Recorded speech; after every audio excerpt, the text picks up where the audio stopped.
Hi, I'm back again. I'll be reading some more from Examining the Scriptures Daily. Okay, here I go. This is for Saturday, January 16th, 2016. If you warn someone wicked and he does not turn back from his wickedness and from his wicked course, he will die for his error. But you will certainly save your own life. EZEK 3:19. But if you want someone wicked, and he does not turn back from his wickedness and from his wicked course, he will die for his error, but you will certainly save your own life. True Christians already enjoy a friendship with Jehovah and the hope of eternal life. Yet we recognize that it is our responsibility to warn the wicked one to turn from his wicked course so that he may stay alive. EZEK 3:17 and 18. Son of man, I have appointed you as a watchman to the house of Israel, and when you hear a word from my mouth, you must warn them from me. When I say to someone wicked, you will surely die, but you do not warn him, and you fail to speak in order to warn the wicked one to turn from his wicked course so that he may stay alive. He will die for his error because he is wicked, but I will ask his blood back from you. Of course, we do not preach merely to avoid blood guilt. We love Jehovah and we love our neighbor. Jesus illustrated what love and mercy really mean in his parable of the neighborly Samaritan. We might ask ourselves, am I like the Samaritan, moved with pity to give a witness?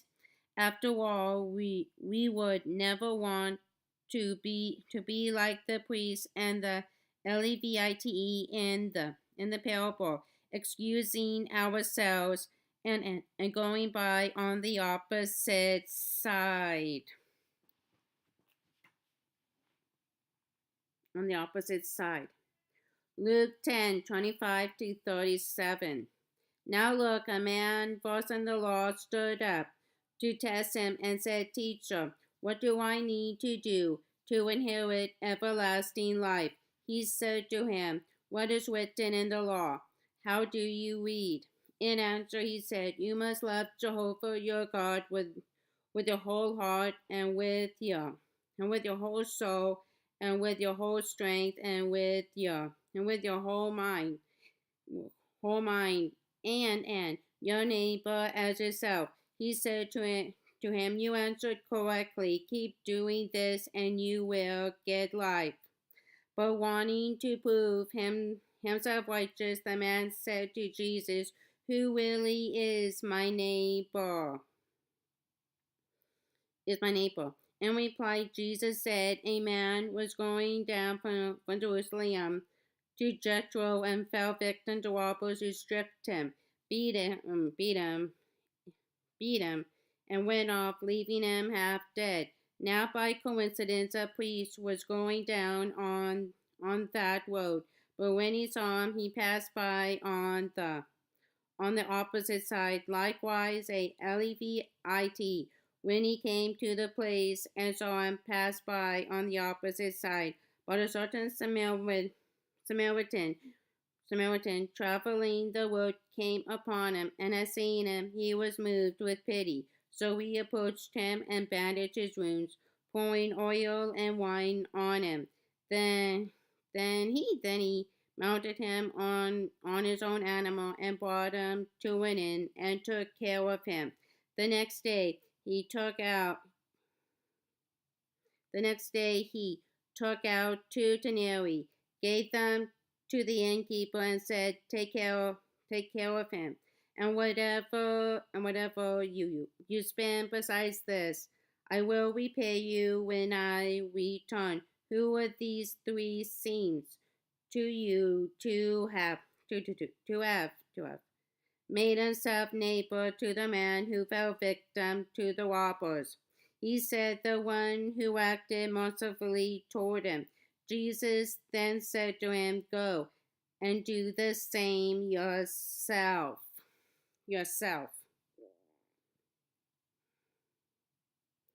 Faith in God's promises, and love for neighbor will motivate us to have a first share in the preaching work, before time runs out. W14 4 backslash 15 page 11. Do you see the one who is invisible? True Christians already enjoy a friendship with Jehovah and the hope of eternal life, yet we recognize that it is our responsibility to warn the wicked one to turn from his wicked course so that he may stay alive. Read Ezekiel 3:17-19.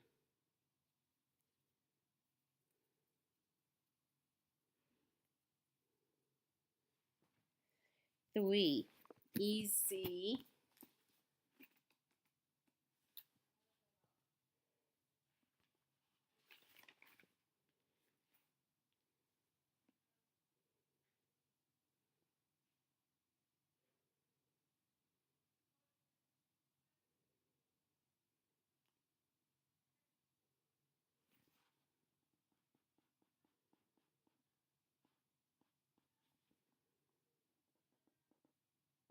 Here it is. 566.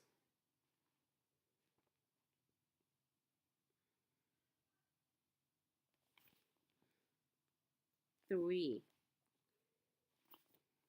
566.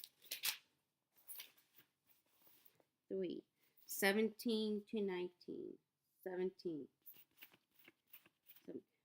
Son of man, I have made you a watchman for the people of Israel.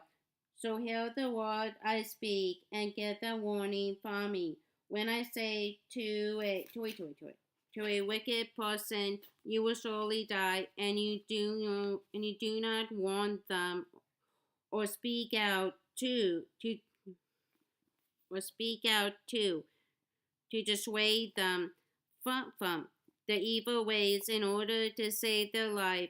That wicked person will die for the sin, and I will hold you accountable for their blood. For the blood. But if you do warn the wicked person and they do not turn from their wickedness or from their evil ways, they will die for their sin, but you will have saved yourself.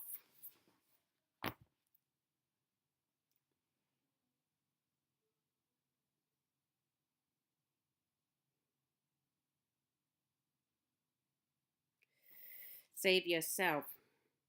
Of course, we do not preach merely to avoid blood guilt. We love Jehovah and we love our neighbor.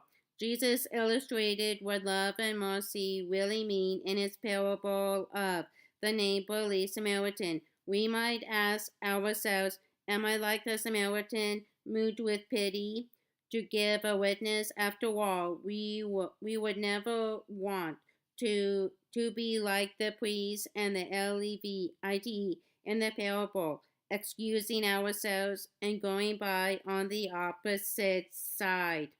Luke 10:25-37. 37. Luke 10.